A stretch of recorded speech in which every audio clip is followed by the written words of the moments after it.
Hi, everybody. Welcome to this YA Fantasy Sequels of 2024. I am just like inwardly freaking out. These are some of my absolute most anticipated releases for this year. So it's such a joy to be doing this. And I hope you all enjoy this panel. If you don't know who I am, my name's Lily. I'm the moderator of the panel and I'm like the face, I guess, behind Utopia State of Mind on the internet. So we're going to have our authors introduce themselves. If you have any questions during the panel, please put them in the live chat and I will remember to go back to them. And without further ado, let's hear from our authors. Adrienne, do you want to start? Sure. Thank you, Lily. My name is Adrienne Tooley. I am the author of the Betrayals Prophecy duology, which starts with The Third Daughter and will end this summer with the sequel called The Second Son. TLDR, this duology features an anti-heroine princess and a girl whose tears are magic who have to team up to try to save their country from a very corrupt church. I'm super excited for that book, by the way. Also, I'm Leslie Vedder. I'm the author of the Bone Spindle trilogy.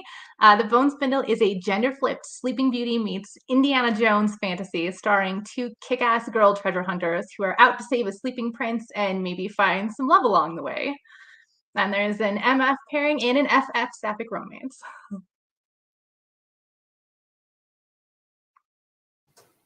Oh, you're muted. Sorry. So sorry. I'm muted because my 4-year-old is upstairs wreaking havoc. So sorry. But let's start again. I am Terry J. Benton Walker, and I am the author of the Blood Debts series. And I pitched this as a contemporary Game of Thrones set in modern day New Orleans featuring Black and Black queer teens. And the sequel, Blood Justice, comes out on April 23rd. Hi, my name is Sarah Raleigh. I'm author of The Bones of Ruin, and the second book here, The Song of Wrath, came out last year. And the third book, Lady of Rapture, is coming out this April 16th, and it's about a tightrope dancer from Africa in the 19th century, and I basically pitch it as like 19th century X-Men. She has to fight like a Hunger Games style game with other people who have powers. Her particular power is that she cannot die, so that gives her somewhat of an edge, but she does have a really disastrous apocalyptic secret. So Bones of Ruin and Song of Wrath are already out, and Lady of Rapture is coming in April. So thank you guys. Everyone's books look and sound amazing. I don't happen to have a copy of my books with me right now, but I'm Joan. I'm the author of the Kingdom of Three duology, which started with Strike the Zither and now has a sequel, Sound the Gong, coming out. Oh, thank you, Leslie. And now has a sequel coming out April 30th. It is a reimagining of one of China's most famous classics, Three Kingdoms. And it follows a young and brilliant strategist who has to defy the heavens and defeat her enemies, both man and god, to win the war for her lordess and hopefully bring peace to the country. Sound the Gong continues her journey because I feel like the two books are best read back to back, and it's definitely a bit darker than book one. Yeah, I've loved every single of these books, and I am so excited for this panel. And I thought that when I was reading, picked up Sound the Gong and I saw the chapter numbers, I was like, wait, did I miss like 30 other chapters? And then I realized that they're continuing from the first one. So I think it's perfect to like read them back to back like that. So my first question is, because we're talking about duology, sequels, series enders, like just a whole bunch of next projects, I wanted to know if you could all talk about how you draft that. I'm not a writer, and I just think that this is so fascinating how people write these kinds of plots, the character structure. How do you envision this when you first have like the concept of the series? And did a lot of what you first thought about had to change? Adrienne, do you want to start? Yes. So I had a pretty unique situation with this duology, which is that when I wrote the first book, I thought it was going to be a standalone. Previously, I've only ever done standalones. And so I was like, I have the story all tied up in a nice bow. And then my editor who acquired the book emailed my agent and was like, yeah, but is there more? And I think it was the first time that I felt like anyone had given me permission to like extend past the last page of a story. So for me, I actually sort of had to retrofit book one during developmental edits to make room for book two.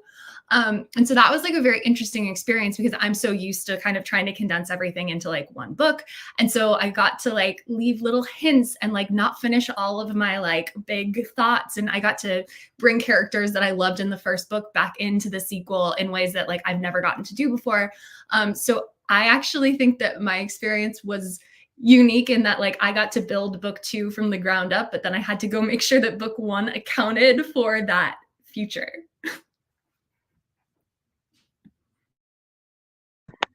I love that. Um, I always knew I wanted to write a trilogy. I grew up on the fantasy trilogies, all of them. And so I had like maybe like a roadmap for myself, definitely not a full outline, but like some plot points, this big end that I was so sure it was going to look exactly like this. And then the funny thing is a lot of the plot points did stay the same, but my characters really outgrew the character arc I thought would exist for them. And I would say that, you know, the love stories and just who they were became so much a part of the book that their character arcs just were nothing that I had ever imagined by the time I got to that third book, even though some of the plot points were still there. So for me, I guess it was kind of a mix of things that stayed the same all the way and things that were beyond anything I imagined. Yeah, so for me, I always envisioned the Blood Debt series as between 4 to 5 books. And even though, like, for each book, I don't know, like, all of the minutia of, like, what happens. I know from a very high level, like, what that book is going to be about. And so that didn't change for Blood Justice, but a lot of the details around like how we moved through the central plot of that book changed. And like my process is very complex for this series because it's told in multiple POVs. So I actually, multiple people have asked me for this, and I need to find those diagrams because I actually went and wrote like on a dry erase board like the plot threads for each POV, just so I could keep track of like what each person is doing and like how like decisions they make affect other character stories. And then when it's time to draft it, I actually draft one POV at a time from start to finish. And then I go back and kind of like Frankenstein it together. And then when I edit, the first time I edit is the first time that I read the entire story through from start to finish. And then I clean it up and make sure everything flows together. I love hearing people's processes because I was listening to everybody like, oh, maybe I should try that. For me, I always knew like The Bones of Ruin was going to be 3 books, or actually, we sold it first as 2 books, and then we were able to get the 3rd book later on. So I really had to think about like the scope of this story. And I'm a big like fantasy fangirl of like all kinds of like books, manga, movies. And so I like the go big or go home when it comes to fantasy, like the epics. So I had to really think about like, okay, what scope of story can fit within 3 books? And I wanted it to feel like one big, large, continuous epic. So in order to keep everything straight, I use what I call like a series Bible, kind of like what TV show writers I think use, where they have all of their like the characters, the history, the world building, all of it just there in a document that you can keep going back to. And I'm pretty like type A when it comes to things. So I like to be like really precise, but I think that I've learned to be more flexible because as you're writing, like you can't plan for everything when it comes to a sequel and a trilogy. Things are gonna jump out at you like a jump scare and just like you'll be like, what? So you have to kind of stay on your toes, and you definitely have to allow yourself to be flexible and changeable. I also love hearing about everyone's process. Terry, your process sounds so cool because I've also written multi-point of views, but I guess with the opposite thing where I like alternate, and I really want to like experiment with your process too. I guess for Strike the Zither, Sound the Gong, kind of like the opposite of what Adrian experienced, where I started writing book one thinking I was just going to write one big standalone. And then as I was writing it, I got to like 50,000 words and I was like, this is gonna be really long. This thing might be like 700 printed pages in the end, maybe 800. And I wasn't then an established author. I mean, even now I don't still quite feel like one yet. So I just knew it would be very hard to sell something that is so chunky. So I guess halfway through drafting, I realized, okay, it's probably best if I pretend this is a duology and I take what would have been the 25% mark of this big long epic and make it the 50% mark of this book one. And then because I had thought of both the two books as like one big continuous story, a lot of the plot events in book two, I had already, I guess, thought of and outlined even when I was writing what is now book one.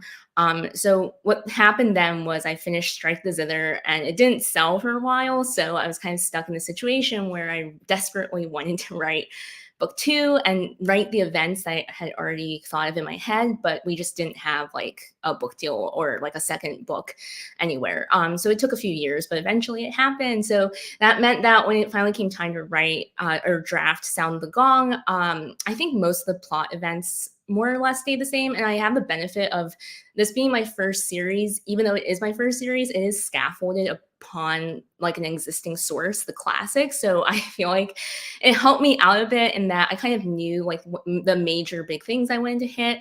As to what changed the most, probably just like the fine tuning of the character arcs, like what I wanted the themes to be, what moments of realization I wanted characters to come to and where they end up at the end. I think that is probably what changed the most from drafting, from like outlining, drafting, and then to revision and final.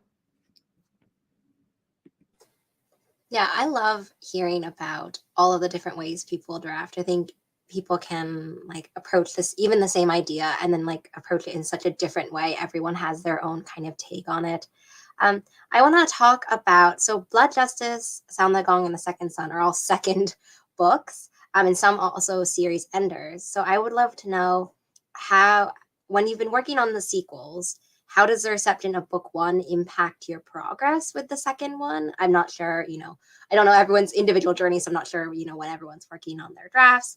And how did you find writing that second book, knowing all of those things? Terry, do you want to start? Sure.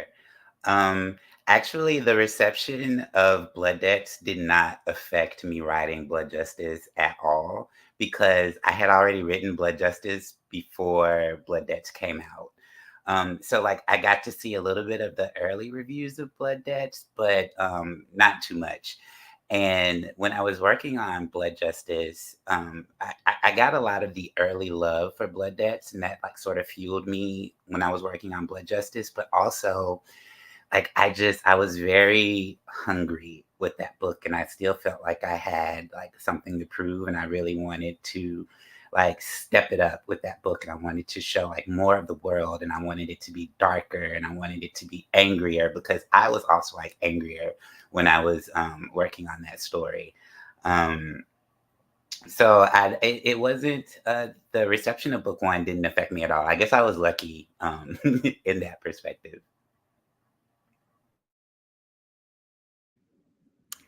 Yeah, I guess for me, like Terry's situation is ideal, and I mostly got to experience that too. Like it was really important to me to try to draft as much of book two as possible before hearing anything about book one. And luckily, I did manage to finish a draft of book 2 the summer before book 1 came out. So it was mostly drafted without any reader reactions on my radar. However, I didn't get like revision notes for book 2 until like January of the next year. So by then I had already seen like general reader reactions to Strike the Zither. I do read my reviews. I do not interact with them, but I just like to know like how a book is landing, like what certain things might be polarizing, etc. So it didn't really shape anything major. However, I did see like some theorizing from readers on certain twists that they were guessing on. And depending on if like I wanted them to expend that mental power on this twist, sometimes I just like snip it in the bud in book 2, because like, I mean, I won't spoil it, but definitely I saw, because like, I guess readers come to buy books knowing that there are going to be twists. So it's like, I want you to be guessing, but I also don't want you to be guessing like so much that distracts you from the reading experience. So I definitely insert like a few lines in book 2 to be like, no, this is not happening. That's just, don't worry about this anymore. So that would be the, I guess, the extent of where the reader reactions impacted. I think, or is it my turn? I'll just go. So yeah, when I think that the reception of book 1 affected me more emotionally and psychologically than it did, like in terms of like affecting what I would write, because I already had a good idea of what I wanted to write. But I think sometimes when you're paying attention to too much to what readers, and this is something that I admit that I have to work on. Like sometimes when you put too much stock in what people are saying about your books, and, you know, maybe you're looking up like this review page and that review page, it can like make you feel like, oh, this is what people like, or people didn't like that. Or if you read a negative review, even if there are like 10 positive reviews and then you read one negative, you can start feeling like, oh, I suck as a writer. So it's like you start to kind of, I guess you start to, the danger is that you can lose your passion, I think, in the middle of writing a series, which is really difficult. So I think how I overcame that is just by sticking to the plan that I had, which was, okay, I know the story that I want to write. I know what this whole story looks like. I'm going to stick to that plan. And actually, if I did read a negative review, I think for the second book, it didn't really matter too much because, you know, by the time I had written the second book, I think the first book wasn't out yet. So I didn't really have like a sense of what people were thinking. The third book, I had a sense of like, okay, this is how people are responding.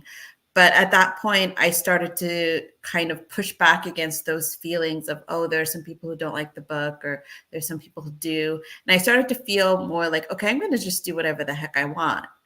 Right? Like almost as a sense of just feeling like I wanted to push back against my own feelings of imposter syndrome, which I think happens a lot when you pay too much attention to the reception of your book, because it's never going to be enough, right? Like if you have 100 reviews, as soon as you see that one negative review, your whole system just crashes, right? So you have to just set it aside.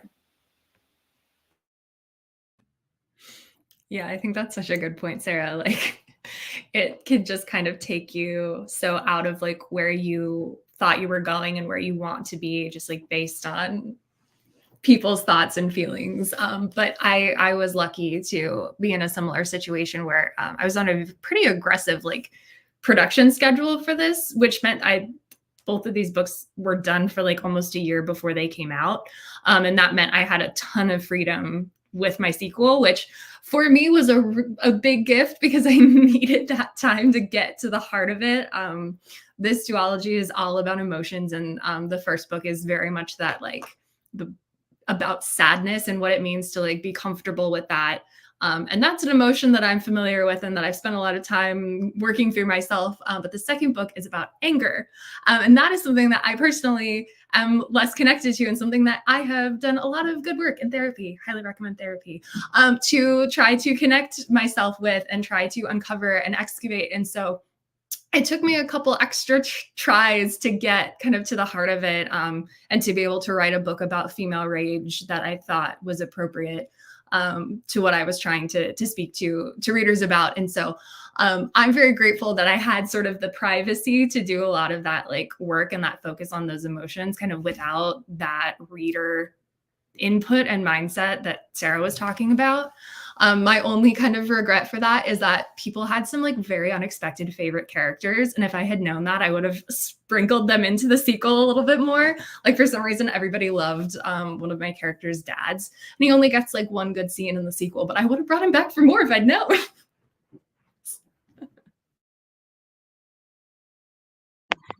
Yeah, I know. I really love all that. Especially what you're saying about like voices getting in your head.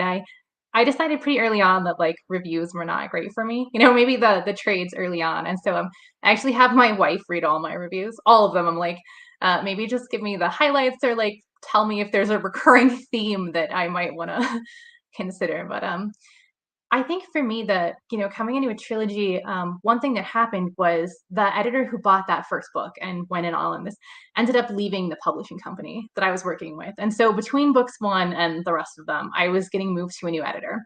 And that took a little bit of time. And so I was like, I'm just going to write them anyways. I think I'll just go ahead and write them and like cross my fingers and hope that the new editor likes what I've done and be ready for a massive edit if not. And I ended up finding someone who I felt like I really had a good connection with. And I feel lucky for that, I found, I ended up with an editor who really loved the projects. But I think because of that, for me, book two was the scariest because I felt like I was, headed into the unknown and like maybe no one who loves this book is even left in my publishing company. But I came into book three a lot more ready for everything, a lot more ready, to get rid of the voices in my head. I felt like book two teed me up to have the big finish I'd been waiting for the entire time. And so I really felt like the end of book three was like cathartic. And I was also a little sad because I was like, these characters I've been journeying with this whole time. My good friends and I are now done with our journey together, and I can't believe it's over.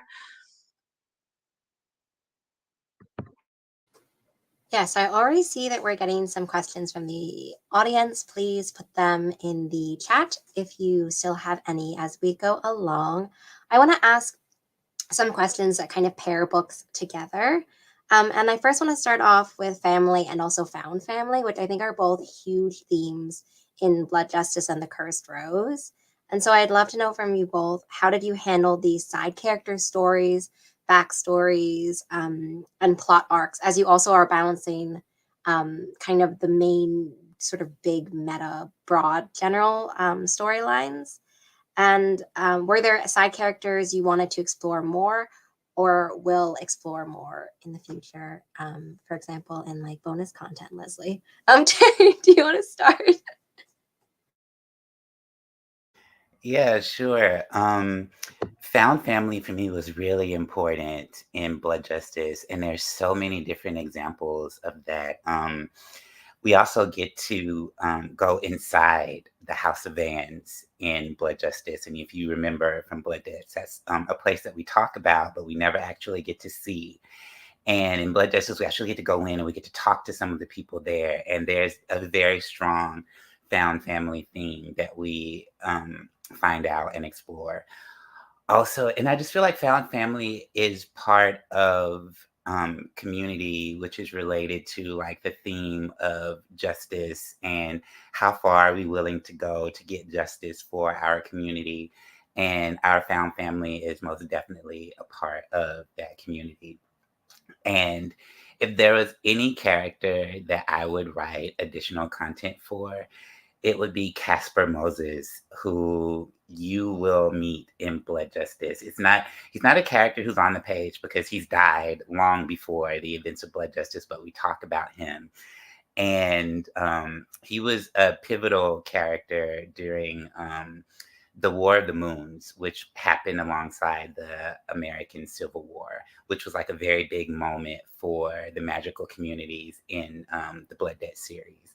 And he was just such a really incredible, like his story was just so like emotional and so touching that and I was originally like opposed to doing any sort of prequels or anything, but then when I came up with Casper Moses' character, I was like, oh my God, I love him so much. So if I ever were to write a prequel, it would be the story of the War of the Moons and what happened with Casper Moses. Oh, I love that. Wow. Yeah, I mean, found family is I love books with found family. And I think for me, like one of the reasons I write YA is because books meant so much to me when I was a teen. And when I was a teen, like my friends were my family. I just had these strong connections that like helped me figure out who I was. I really felt like these were some of the most important relationships in my life. And so when I was writing, one of the most important things to me was that these girl partners get to have this friendship that's at the heart of the book, like not just romance, but this really giant friendship where they sort of knock heads and drag the best out of each other and become family along the way. And so when I brought in their love interests, it was really important to me too that like it wasn't just like these two separate like people orbiting on the side of these characters, but that they all have a chance to have different dynamics and come together and like become friends and have like the messiness of friendship too, because it's not always easy. You know, there are fights, there are difficulties, and altogether that gave me like the heart of the story for me. And ironically, also, if I was to do bonus content, though, I got to make up all these awesome witches from times past, like the great era of magic, and these three amazing witch women who created, you know, the castle and the curses and all of these things. And I would probably go back and fill out their story because that was like unexpectedly wonderful to work with these powerful women figures of the past in this kingdom.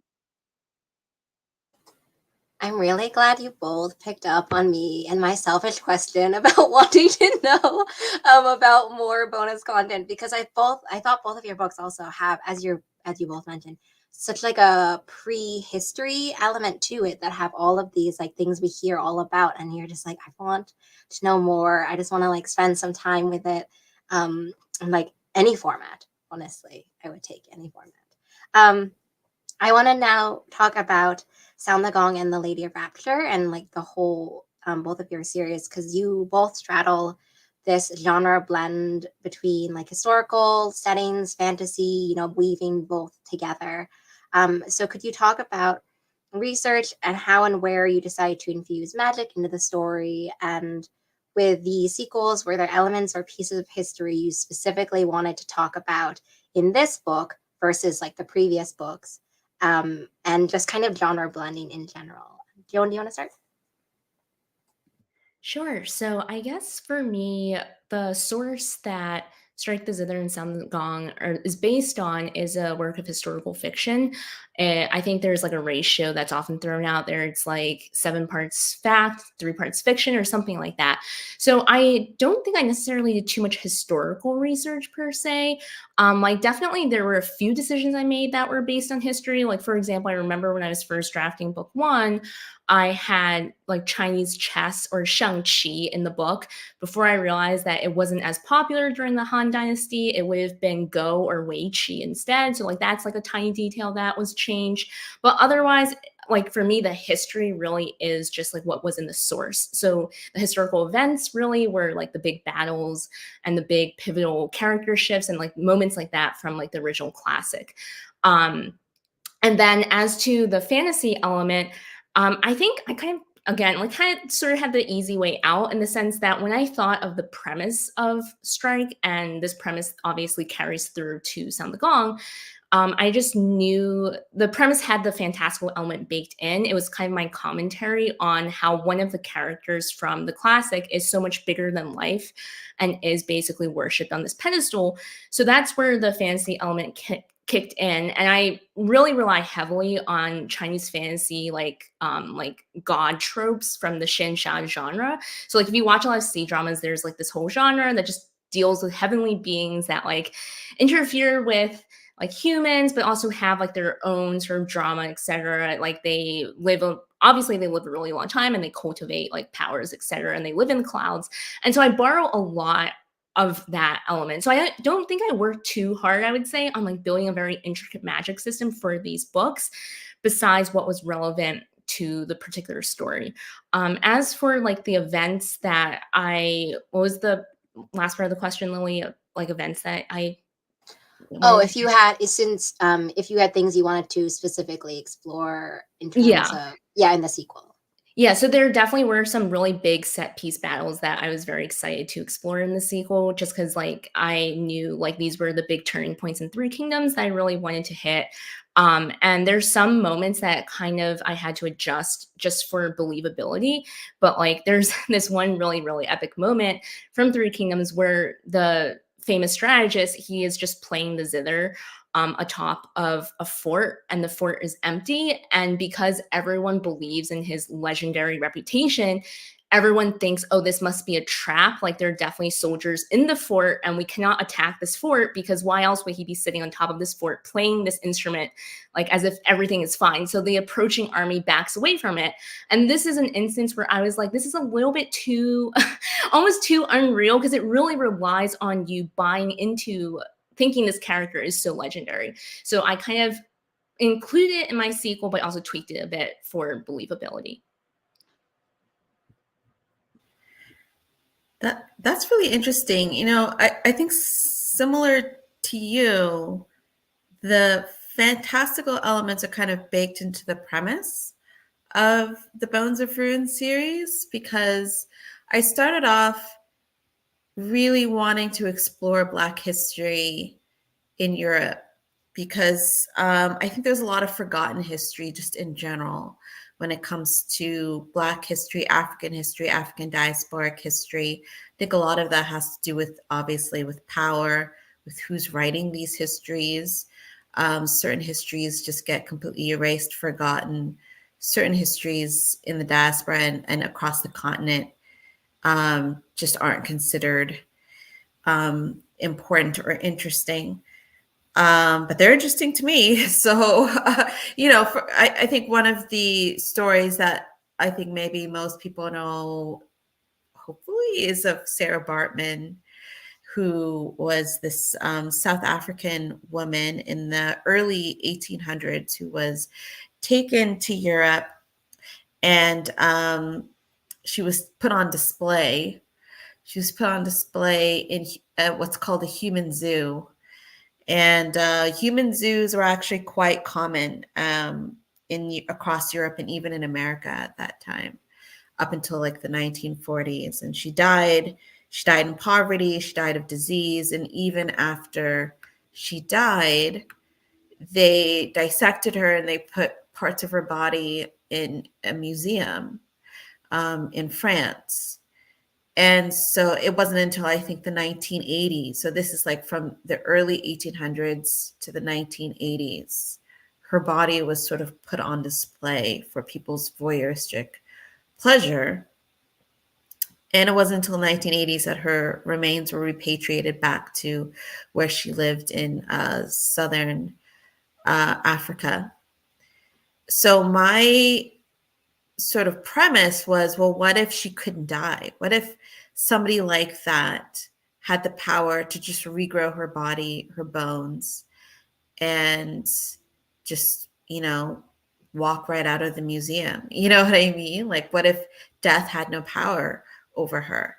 And so the fantastical elements were already kind of baked into the history, because it's almost like I wanted to use the fantastical elements to correct the history or to speak on that history, which is why, I don't know, how a book like this lands with everybody, because it is really exposing some really dark truths about periods of history that people really like. Like, people really like Victorian era. I like the Victorian era. I like steampunk and all of that stuff. But there was some really dark stuff going on. And, I think for me, the fantastical is a way to like really shine a light on those like forgotten histories, forgotten geography, especially of Black people living in Europe. I think there's still a lot of people around the world who don't think that Black people lived in Europe or any people of color lived in Europe at all before like maybe the 70s or something. So it's like I really wanted to do that history for myself, and it felt empowering to do that research and to learn so much about my own history, you know, as a Nigerian Canadian, and just the various ways in which Africans lived and what we went through across the world. And the Song of Wrath especially allowed me to really go deeper into African, specifically West African history, because there's a lot of stuff that happened in what's called the Kingdom of Dahomey, which is present day Benin, which is close, I think, just west of Nigeria. And, you know, I don't know if you guys have watched The Woman King, but there's, you know, the all-female army called the Dahomey Amazons, or the Agogies, they were called there. I was able to really do a lot of research and put that into the book as well. So it was really a labor of love to do a lot of research so that I can learn some of the things that I was never taught in school, but I think should be taught in schools.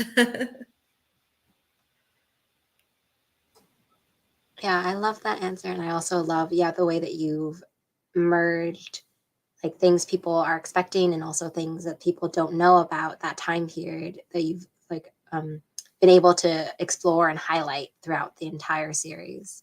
I want to talk about also now power and responsibility. And I think that in The Second Son and Blood Justice, those were those were really strong themes as well. Talking about sort of what responsibility we have if we have power and when we choose to use power and choose not to use power.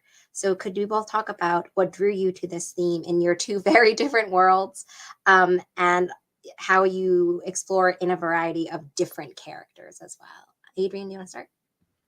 Yeah. So one of the things that I really wanted to do with this sequel specifically, and when my editor asked, is there a sequel? Can you pitch it to me really quick? And I was like, I have no idea. One of the things I did is I pitched it as basically Act 2 of the musical Into the Woods.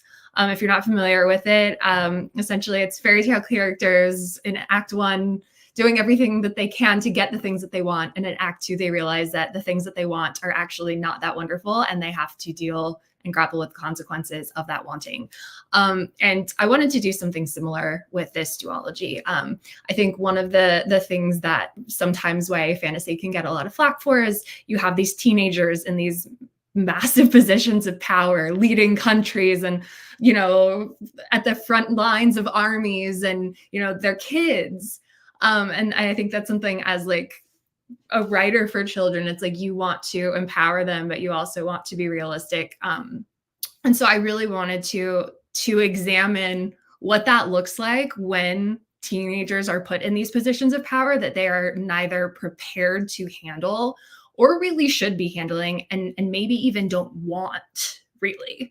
I think you get so much of that narrative of like, I was always meant to be the queen and this and that. And it's like, absolutely, that might be true. But for my characters, I wanted to explore what does it mean to hold power when you're not ready for it, or you don't want it, or you're not the right person to wield that power. And so I think that the sequel allowed me to kind of look at that in a number of ways. And with a number of characters, I have kind of three characters at the forefront of this book. The two POV characters, Elodie, who is the princess in book 1, who, spoiler alert, becomes the queen in book 2. Sabine, who is our girl with magical tears, who rises to her own unique position of power. That's a big spoiler, so I won't say exactly what. And then we have Tal, who is Elodie's childhood best friend, who went to the army and comes back with some secrets of his own. And all three of them essentially have to grapple with this existence, this presence, this present life that is what they wanted. But they have to figure out, like, is that actually true? And so by giving these children a ton of power and responsibility and things that they don't even understand, I think it was a really interesting way to explore what power means what legacy means, what we owe to each other when we are in those positions of power, and like, will we do good for the whole or good for ourselves?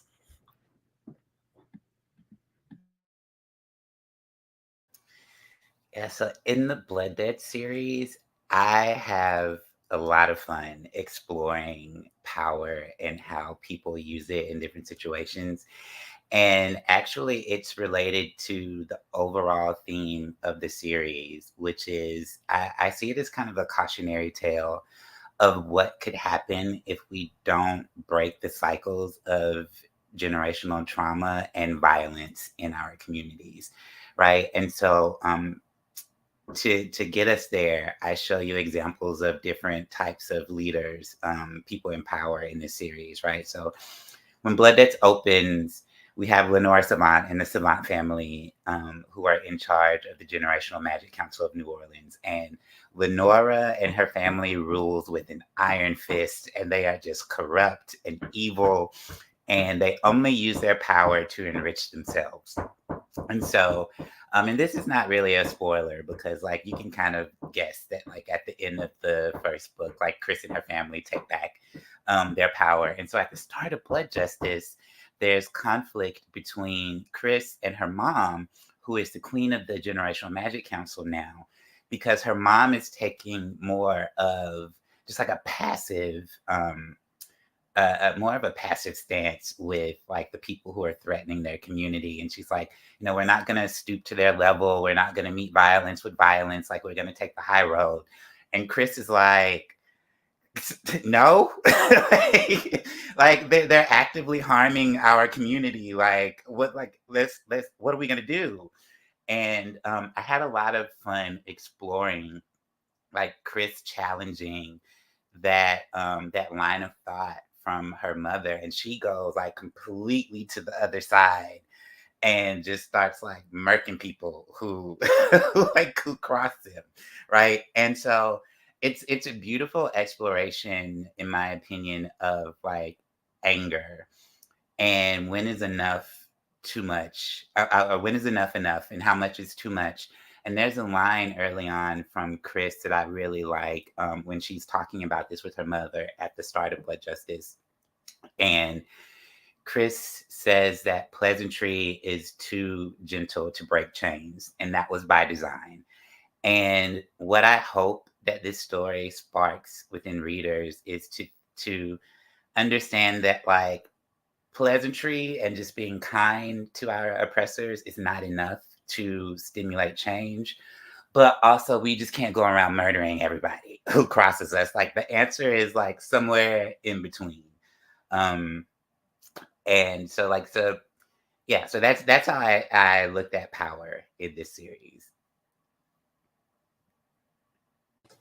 Yeah, I'm glad that you brought up Chris. I think that your series, and specifically the sequel, the parent and children dynamics in that one and how they've evolved into these kinds of conversations. I just needed to like sit with that for a couple days. Yeah, and it's interesting, right? Because nobody is completely right. Right. So like everybody's making points, and and that's the point of it. Like, I want it to make the reader like sit with it for a second and just think about that and how it applies to our communities and our everyday lives. Like, even though we're talking about like fantasy and magic, like I just think that's really cool.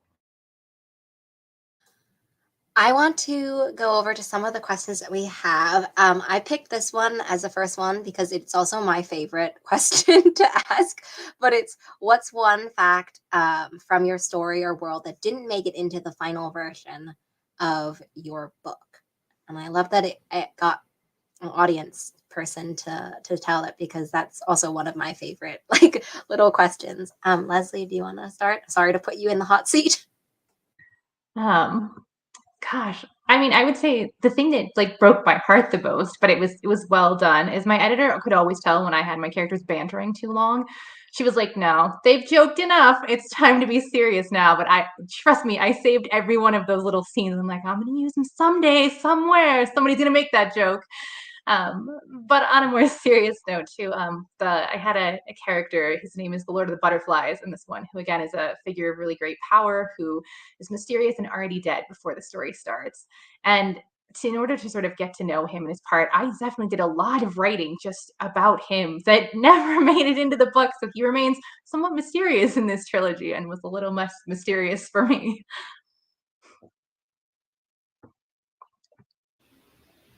I don't know if I guess I can answer. That's a really interesting question. I like that a lot.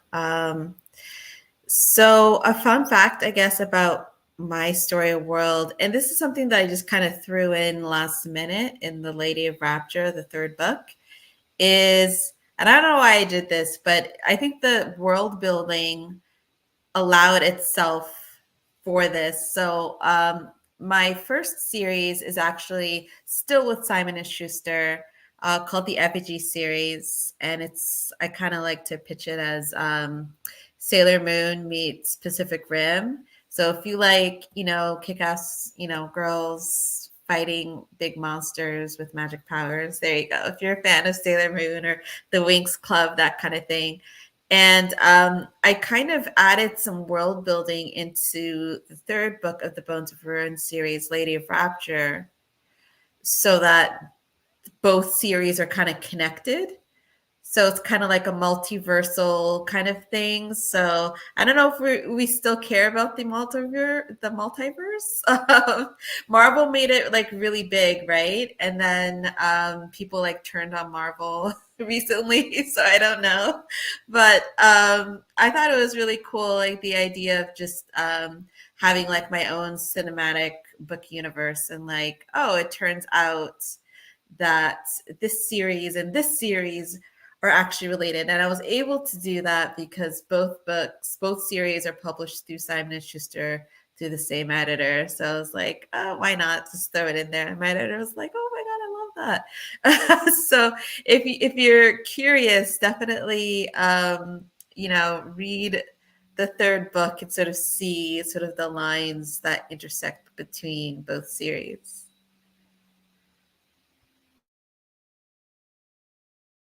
Okay, I'll go next. So I have a couple things. So Blood Debt's actually changed a lot from some of the earlier versions. And at one point, way back when, this story is featured a lot more perspectives from the adults. And not all of them went away, because in Blood Debts, we got to keep a chapter from Lenora Savant's perspective, as well as the epilogue, which is from John Louise Petit's perspective. And I might get a chance to bring back some of those chapters as bonus content. So, and also there were a lot of characters in the original version, which is funny because like a lot of critiques that I get now is like the cast is so big, there's so many people, and I'm like, honey, it was bigger. And there was a character called Philippe who I had to cut from book one, and he became a cat that we meet in Act 3 of Book 1. He's Aurora Vincent's cat. So that was a character who I had to cut. So if you meet Philippe the cat, just know he has a special place in this story world. And he will never die. I'll never kill Philippe. So he's safe. Everybody else, not so much.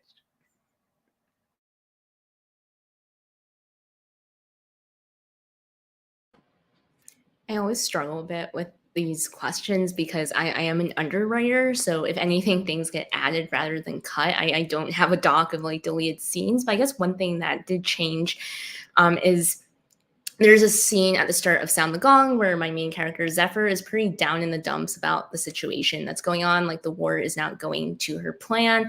And she essentially just starts like drinking and is just like getting sad drunk. My editor was like, this doesn't feel very Zephyr. Like she is so smart and rational. Like why? There must be like some story reason why she is doing this rather than just being sad. And ultimately I agreed with her. So there is a reason why she does this at the end of the day. But this is a scene where I honestly, like even now I could still see it going either way. So that is a change that happened. I am similar to Joan in that I am also an underwriter and I have to like expand things versus cut. I do keep a cut file, and I was literally hastily trying to see if I had anything interesting in there to share. I don't know that I do, because I do think that most things got put back. Like I rewrote this sequel a lot, but I kept a lot of what was happening. I just changed maybe who was instigating something, or like the setting of a particular face-off, or things of that nature. So I'm loath to say that like I cut anything in particular, but I feel like that's not a good answer. So I'm like desperately scrabbling for something kind of fun. I guess there is definitely a childhood like friends like subplot that's happening with like Elodie and Tall. And I did have to cut a little bit of like the backstory of some of the things that they did as children, which is just like the fun and games bit of like helping understand why their bond is so strong. But I think there's still some good little stories in there. But I do think that like a young Tall perspective of like growing up as the blacksmith's son in the palace would be fun bonus content someday. Okay, so we have another question, but I want to do it like lightning round style. And it's, did your favorite character change from the first book to the last? So yes or no, but also you can name your favorite character if you want. No one, we won't stop you. Sarah, do you want to start? I don't know if I have a favorite character, but they all become like, save for one, they all become like homicidal. Like they all, like by Lady of Rapture, I think more than one of the good guys has become like really like the body count is kind of crazy. So let's just leave it at that. I guess for me, no, and I alternate day by day if it's Zephyr or Crow. For me, I think my favorite character to write in the third daughter was Elodie, and my favorite character to write in the second son was Sabine. So that technically changed, but I will say my favorite side character has always been Elodie's middle sister, Cleo. I think she's the best. I mean, not supposed to have a favorite. For me, it's definitely the queer axe-wielding warrior woman, Shane. And I mean, she went from badass to more badass, which I think, you know, is a good character growth. Yeah, for me, my favorite character in book 1 was Clem. In book 2, it's Clem. It's probably never going to change. He's my baby. So. It'll be Clem forever. I want to also ask, if this sequel had a song title track, what would it be? Joan, do you want to start? I mean, the honest answer is something instrumental, like something from Scarlet Heart Rio's instrumental track, or from like the Visor Alliance's C drama instrumental track. But if like if I had to pick something with lyrics, Mastermind by Taylor Swift.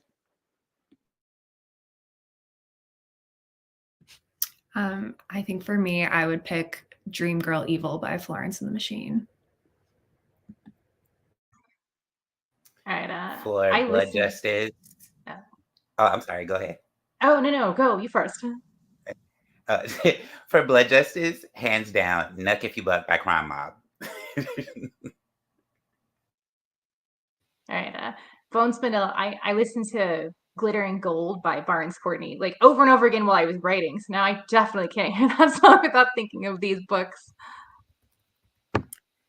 For the Song of Wrath, actually, I don't know if you know the Battle Hymn of the Republic, which is like one of those like songs that people played in the army, their fifes and things like that. And that's actually like in the book. And yeah, so I would say same for Lady of Rapture as well. It's kind of like the theme, the official theme song. Mastermind is so good for Strike the Zither. I wasn't sure what you were going to say, and then as you were saying, I was like, actually, yes, it's the perfect name for your series. It's the perfect like message.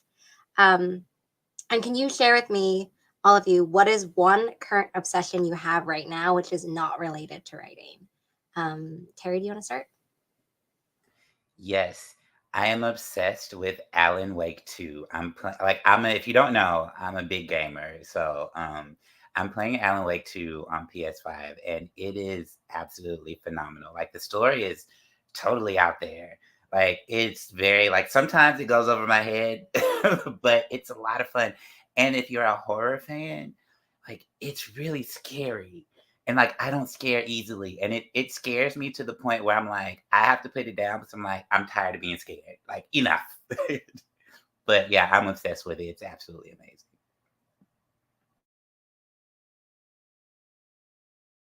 I'll go. I'm obsessed right now with a J-pop group, a Japanese boy group called Psychic Fever. I just saw them on TikTok and like I don't know why, but I was like, oh my god, and they're like a multiracial Japanese group. So I was like, there's one guy in there who's like half Nigerian, for example, and I was like, oh my god, he's such a good rapper. And so if you're interested in some song recommendations, just hit me up on Instagram or something like that, and I will hook you up. I go through seasons, but right now I'm back to being obsessed with figure skating. Worlds just happened recently, so I need to catch up on like who won in like singles, men's, ladies, pairs, etc. This is so deeply embarrassing, but I'm so excited to talk about this. There's this absolutely unhinged like reality show on Fox hosted by Rob Lowe called The Floor. It is the stupidest thing that I have ever seen. Basically, there's like 80 people on a floor with like trivia categories, but it's basically like they have to go head to head and then they take up space on the floor. It's absolutely bonkers. They're competing for $250,000. There's like 10 episodes on Hulu right now, and I can't stop watching it. It is so dumb. I'm having the time of my life. Oh man, I love that. Yes, recently I actually bought a lyre harp because I wanted something like a little bit like beautiful and peaceful, and I'm not good at it, but I was like, it's not my job. I can suck at this, and it's totally fine. So like, I'm good to suck at the lyre for as long as I'm having fun with it, and that's kind of wonderful. Wow, this was amazing. I unfortunately now know a video game to add to my not playlist because I'm the biggest scaredy cat. When you said that, I was like, oh God, like this is something I need to add to my avoid content, do not show me, not interested kind of list because I'm a little Yeah, scared thinking about it. yeah. If you're not a horror fan, like by all means, stay away. But if you need other recs that are non-scary, I got you. Okay, that's good to know because yeah, I was reading. I mean, I'll read like a mystery or thriller. I'm like, nope, I can't. Like, this is not nighttime reading. This is like daytime, wake up reading. Thank you, everyone, so much for joining us for this panel. I have felt so truly blessed to be doing this with you all. Thank you to everyone who joined us in the chat. I've left everyone's book links down below, so please go pre-order, please add them to your TBR, do all of the magical book things. And I hope you all have a really great rest of your day, and we will all see you in the next book release and the social media book promo season. Bye everybody. Thank you, everyone. Bye bye.